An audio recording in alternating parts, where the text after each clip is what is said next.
Buenas noches, sociedad civil. Mi chambrita desde una población mágica y medieval, con temas de actualidad, pero sin olvidar el pasado.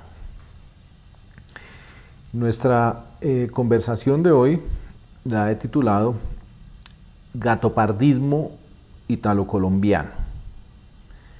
Y comienzo por aclarar quién escribió esta novela, El gato pardo, y fue un italiano, Giuseppe Tomasi de Lampedusa. Giuseppe Tomasi de Lampedusa fue duque de Palma, príncipe de Lampedusa y por supuesto el autor de esta novela, que ha sido considerada por varios críticos como la mejor en su género del siglo XX en Italia. El gato pardo es su título. Y básicamente lo que hace Giuseppe Tomasi es relatar y retratar la decadencia de la nobleza rural siciliana durante la época de la unificación italiana. El gato pardo es un tiburón que yace entre los 80 y 570 metros de profundidad. Y lo que busco, citando precisamente a Giuseppe Tomasi de Lampedusa, es resaltar una frase muy importante que es la espina dorsal de nuestro conversatorio. Si queremos que todo siga como está, es necesario que todo cambie. O que todo cambie para que todo siga igual. En la novela del gato pardo hay otras frases bastante sugestivas. Voy a citar tres de ellas, porque la verdad tienen mucho contenido. Descendió al fondo del espíritu humano y naturalmente llegó al infierno. Otra, el amor, fuego y llamas durante 1 año y cenizas durante 30. Otra, mientras hay muerte, hay esperanza. Pero de las 4 que hemos señalado, retomaremos aquella de que todo cambie para que todo siga igual. Y quiero también tomar como punto de referencia la columna que escribió el novelista y columnista Héctor Abad Faciolince en El Espectador el pasado 10 de julio, y que tituló Mientras Abe agonizaba. Abe era el primer ministro japonés asesinado hace unos días, y en esa columna lo que precisamente Héctor Abad Faciolince lo que busca reflejar es el patriarcalismo también japonés, toda vez que este ex primer ministro asesinado era hijo también de un ex ministro y nieto de otro ministro, y trasladarlo a Colombia para hacer un análisis de lo que está sucediendo a raíz de los nombramientos que ha ido anunciando a cuentagotas el señor presidente electo. Y partiendo de la base de que los nombres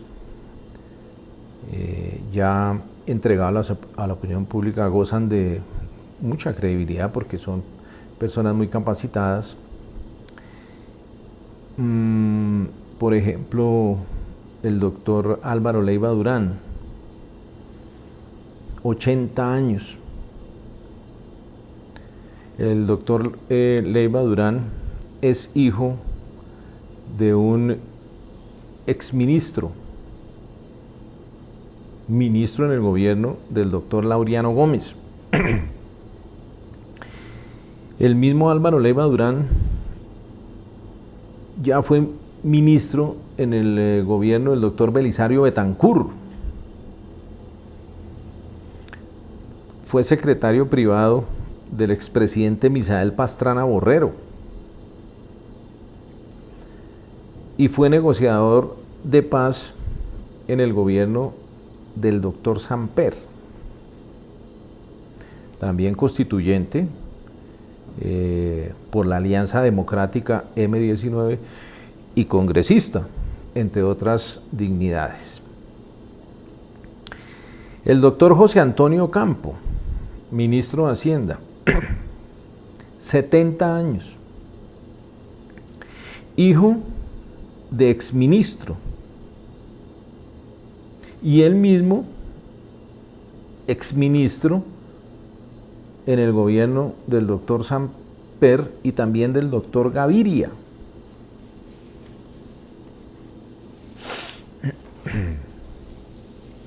Alejandro Gaviria. El doctor Gaviria, designado como ministro de Educación, es hijo de un exalcalde de Medellín y es gerente de las empresas públicas de Medellín. Él mismo ya fue director de planeación en el gobierno del doctor Uribe Vélez, ministro de Salud en el gobierno del doctor Juan Manuel Santos y es ex rector de la Universidad de los Andes, entre otras. La doctora Cecilia López Montaño, 79 años, es ministra, ex embajadora, ex directora de Planeación Nacional, expresidenta de los seguros sociales. Y más allá de su fundamentación, pues indiscutiblemente es inevitable no relacionar estos nombres con la vetusta clase política colombiana. Y lo paradójico es que las huestes petristas decían que en Colombia no podían seguir gobernando los mismos con las mismas. Ese era uno de sus lemas de campaña. En la diplomacia, el nombre del doctor Luis Ernesto Vargas como embajador ante la OEA, el doctor Vargas fue magistrado de la Corte Constitucional. El doctor Luis Norberto Murillo, embajador ante los Estados Unidos, él mismo fue gobernador del Chocó y es ministro de Medio Ambiente en el gobierno del doctor Santos. En el Poder Legislativo entra presidiendo el Senado el doctor Roy Barreras y en representación del Pacto Histórico, ¿no? Y ahí es donde el escritor Abad Faciolince se hace la pregunta de si esto también sería como un gatopardismo o un pragmatismo. Y él llega a la conclusión de que es lo segundo, con velas que se prenden por turnos a Dios y al diablo.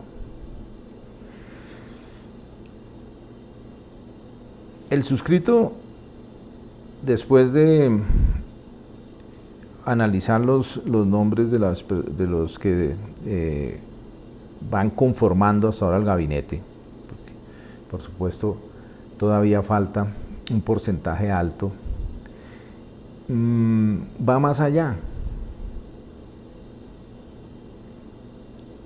Y considero que estamos frente a ese gatopardismo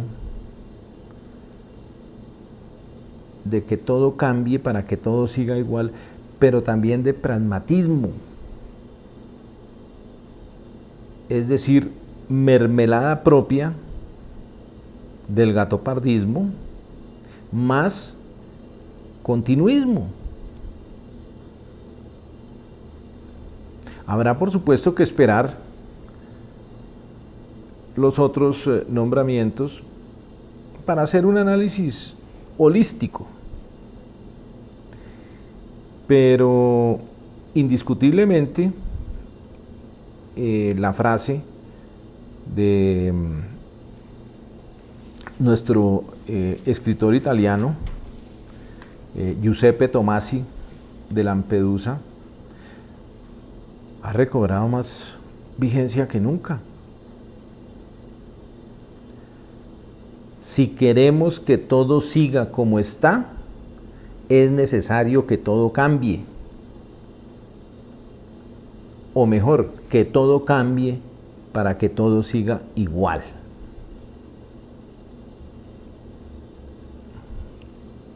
Con los resultados presidenciales, indiscutiblemente, como lo manifestamos en un conversatorio anterior, Colombia giró hacia el nacionalismo soberano con el triunfo del pacto histórico. Pero ya en el ejercicio de la presidencia, ¿no?, todo indica que es muy poco el viraje que se producirá. Y por supuesto que todos estos temas, sociedad civil, generan inquietud porque no es fácil entender y digerir que en Colombia no haya otros segmentos de la sociedad igualmente capacitados y en posibilidad de ocupar esos cargos tan importantes. Entonces, cerrando nuestro conversatorio de hoy, es interesante que repitamos y reflexionemos cuantas veces sea necesario sobre la famosa frase de Lampedusa y sobre la necesidad de exigir con responsabilidad que se le dé también la oportunidad a otros sectores que están en capacidad de conformar el gobierno del presidente electo Gustavo Petro. No olvide, sociedad civil, inscribirse a mi chambrita, la chambrita política y literaria, y hasta una nueva oportunidad.